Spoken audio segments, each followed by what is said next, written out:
Historical movement है, ये historical movement है, ये मूवमेंट ऑफ हिस्ट्री है।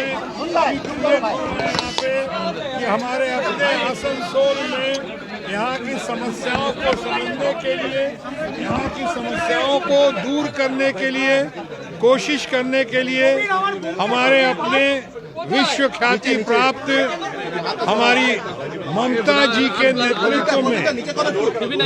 के नेतृत्व में ये आसनसोल का चुनाव लड़ने का जो मुझे निमंत्रण मिला है, मैं इसके लिए ममता जी का बहुत आभारी हूँ। उनका विश हमारे लिए कमांड है और उसी कमांड का पालन करते हुए, फॉलो करते हुए हम यहाँ पे आज आए हैं। हमारे साथ हैं मोले बाबू हैं, हमारे साथ कल्याण बाबू हैं। इन लोगों ने इतना साथ दिया है, तृणमूल कांग्रेस ने साथ दिया है, तृणमूल कांग्रेस के कार्यकर्ताओं के साथ साथ ममता जी के नेतृत्व के साथ साथ आज पूरे आसनसोल की जनता और वेस्ट बंगाल के लोगों ने जो प्यार मान सम्मान दिया है, मैं कभी भूल नहीं सकता हूं। मैं कह सकता हूं कि आप लोगों का प्यार देखकर, आसनसोल का में ये सम्मान पाकर आज मैं ये नहीं कहूँगा कि मैं बिक गया हूँ, लेकिन आसनसोल के लोगों ने, बंगाल के लोगों ने प्यार से मुझे बिल्कुल खरीद लिया है यहाँ पे। और अब मैं हर क्षण, हर पल मैं आसनसोल बंगाल के लोगों के लिए, उनकी समस्याओं को उजागर करने के लिए, यहाँ की कुछ त्रुटियां और खामियां उनको दूर करने के लिए मैं ममता जी के नेतृत्व में विपक्ष की आवाज़ को बुलंद करने के लिए, ये बनारस के हमारे जो सांसद हैं, जो आज माननीय प्रधानमंत्री हैं नरेंद्र मोदी, उनके और उनकी टीम की जो कोशिशें होती रही, जो अभी आपने बंगाल में देखा या जिस तरह से आपने उत्तर प्रदेश में भी देखा और बाकी स्टेट्स में जहाँ जहाँ डबल इंजन की सरकार थी या सिंगल इंजन की सरकार थी, जैसे उन्होंने सेलेक्टिव मिसयूज करके ईवीएम मशीन का इस्तेमाल करके जो खेला किया, उस खेला का जवाब एक ही जगह दिया और जम के दिया, ममता जी ने दिया और हमारे तृणमूल कांग्रेस ने दिया बंगाल में। और उन्होंने खेला होबे का नारा देकर ऐसा खेला किया कि आज पूरी दुनिया में उसका चर्चा हो रहा है, उसका जिक्र हो रहा है।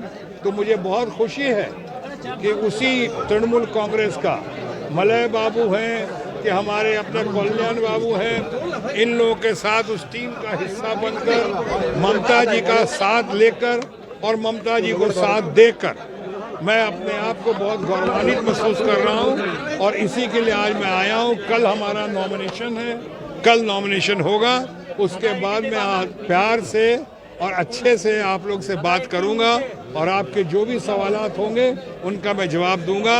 इस बीच में मैं यही कह सकता हूं कि बंगाल जिंदाबाद, आसनसोल जिंदाबाद, ममता बनर्जी जिंदाबाद, तृणमूल कांग्रेस जिंदाबाद। सर, मोदी जी ने बंगाल में जो एमपी कोटा जो को पैसा देना चाहिए वो ठीक से नहीं दे रहा, ये क्या बोल रहे हैं सर? इस विषय में आप क्या मैं जानना चाहूंगा, माननीय प्रधानमंत्री जी बंगाल में तो जो नहीं कर रहे हैं उसकी तो वजह समझ में आती है।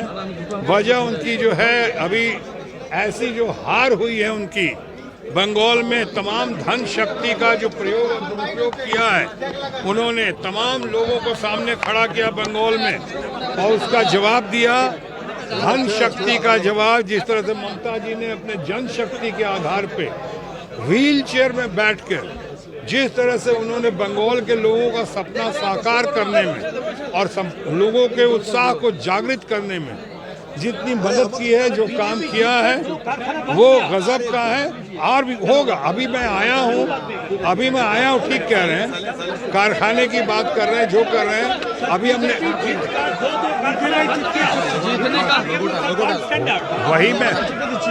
वही मैं कह रहा हूँ। अभी नॉमिनेशन हमें फाइल करने दो। मैं तो शुरू से ही अन्याय के खिलाफ लड़ता रहा हूँ। आपको याद है, देश में जीएसटी कॉम्प्लिकेटेड और नोटबंदी के खिलाफ सबसे ज्यादा आवाज मैंने उठाई थी। और अभी भी आया हूँ, कल्याण बाबू से, मोलय बाबू से, यहाँ के तमाम लोगों से यहाँ की समस्याओं की ब्रीफिंग ले रहा हूँ। और ब्रीफिंग लेकर जो भी जहाँ अन्याय होगा, जहाँ भी जुल्म होगा, जो भी गलती होगी, उसके खिलाफ हम न सिर्फ अपनी आवाज़ उठाएंगे, बल्कि ममता जी के नेतृत्व में उस आवाज़ को हमेशा बुलंद करते रहेंगे।